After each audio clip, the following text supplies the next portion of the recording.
First quadrant, ये आपको बताया गया है, ठीक है। ये है आपके पास फर्स्ट क्वाड्रेंट, ठीक है। 4 हिस्से होते हैं, ये आपके पास फर्स्ट क्वाड्रेंट, ये ऑरिजिन है, यहाँ पे सब 0 होते हैं इस पॉइंट पे, ठीक है।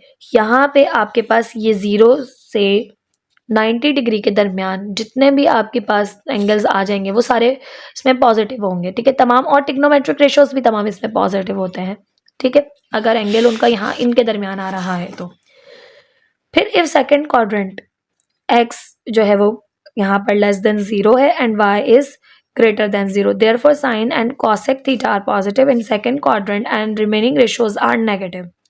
अगर आपके पास थीटा लाई कर रहा है इस क्वाड्रेंट में, ठीक है, 90 से बड़ा है और 180 से छोटा है, सेकेंड क्वाड्रेंट के अंदर आ रहा है, तो साइन और कॉसेक होंगे पॉजिटिव, बाकी जितने भी ट्रिग्नोमेट्रिक रेशियोज हैं वो तमाम के तमाम होंगे नेगेटिव, ठीक है। कॉट आ जाए, टेन आ जाए, ठीक है, वो कॉस आ जाए, सेक आ जाए, वो सारे इसमें पॉजिटिव नेगेटिव होंगे, बाकी साइन और कॉस पॉजिटिव।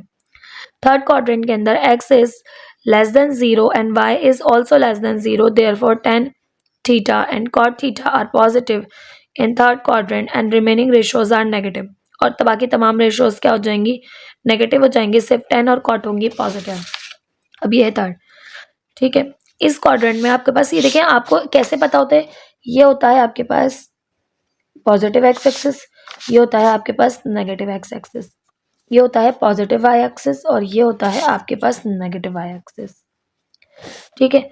तो x नेगेटिव है ना, यहाँ पे देखें x नेगेटिव आ रहा है इधर और y भी नेगेटिव है, तो x और y दोनों लेस देन 0 हैं, तो आपके पास tan और cot होगा पॉजिटिव, थर्ड क्वाड्रेंट में लाई करेगी वैल्यू, ठीक है। और बाकी tan और cot होंगे पॉजिटिव, बाकी तमाम होंगे ratios negative. If fourth quadrant, अगर फोर्थ क्वाड्रेंट में आ जाए तो x होता है बड़ा 0 से और y होता है छोटा 0 से, therefore cos theta and sec theta are positive in fourth quadrant and remaining ratios are negative. इसमें cos और sec पॉजिटिव होते हैं, बाकी रिमेनिंग रेशियोज जो होते हैं वो क्या होते हैं, नेगेटिव, ठीक है। ये आपने टेबल को याद रखना है इस तरह से, ये मैंने काफ़ी बड़ा बनाया हुआ है बट आपने ये चीज़ें याद रखनी है दरमियान वाली, ठीक है। अब है आपके पास find the sines of the following trigonometric function ratios, cos 120 की, साइन 1030 डिग्री की, 1030 डिग्री की एंड 229 डिग्री की एंड -π/4 की और cosec -π/3 की। ये एग्जाम्पल्स हैं आपके पास। यहाँ से देखें तो फर्स्ट है cos 120 degree, 120 degree lies in second quadrant. अब सेकेंड क्वाड्रेंट में कैसे लाई करेगा, अब देखें आपने क्या करना है, अब ये आपके पास बाकी का काम है। आपने 90 बना लिया, 180 तो देखिए कहाँ लाई कर रहा है, इन दोनों के दरमियान में, 90 और 180 के दरमियान में आएगा 120 कहीं, तो 120 कॉस, इसमें क्या है सेकंड क्वाड्रेंट में कॉस की वैल्यू नेगेटिव है, ठीक है। तो लाइज इन सेकंड क्वाड्रेंट, तो cos 120 degree is negative, cos 120 degree lies in quadrant 2 and cos theta is negative in second quadrant, तो cos 120 डिग्री इज नेगेटिव, तो इस तरह भी लिख सकते हैं आप।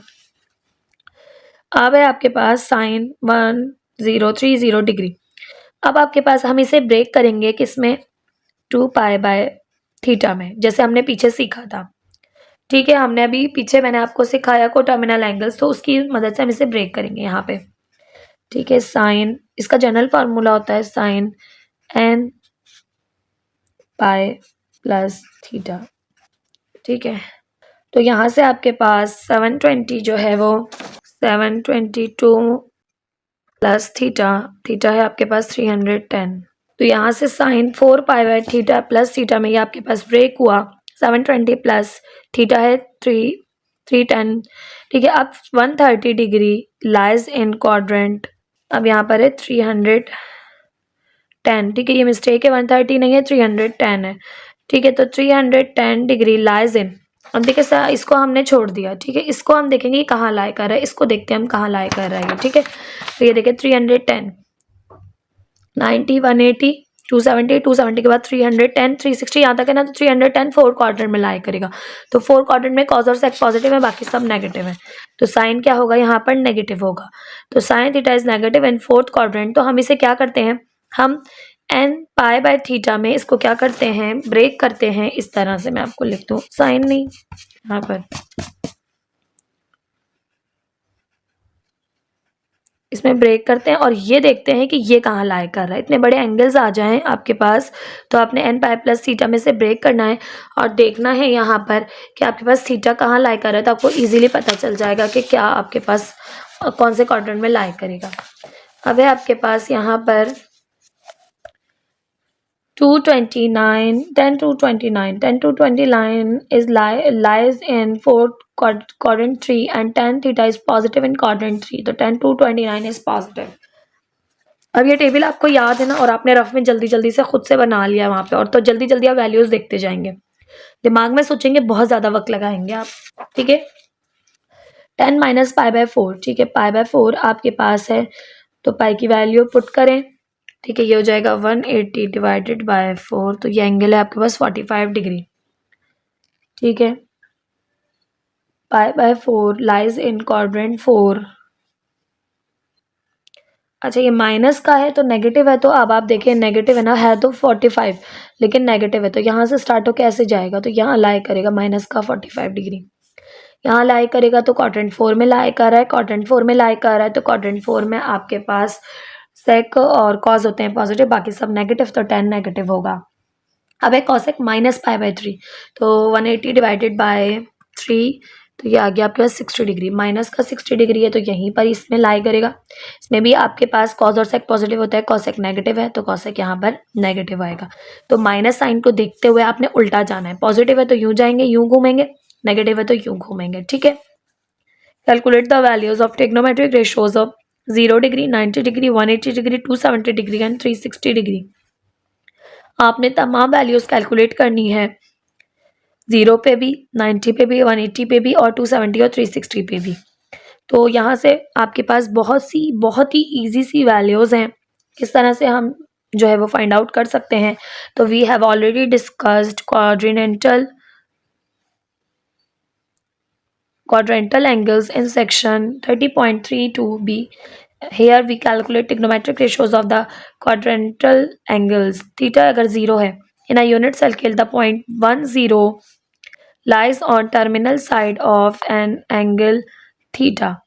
अगर आपके पास थीटा 0 डिग्री है तो 0 डिग्री होने की वजह से यहाँ पर है 0 डिग्री।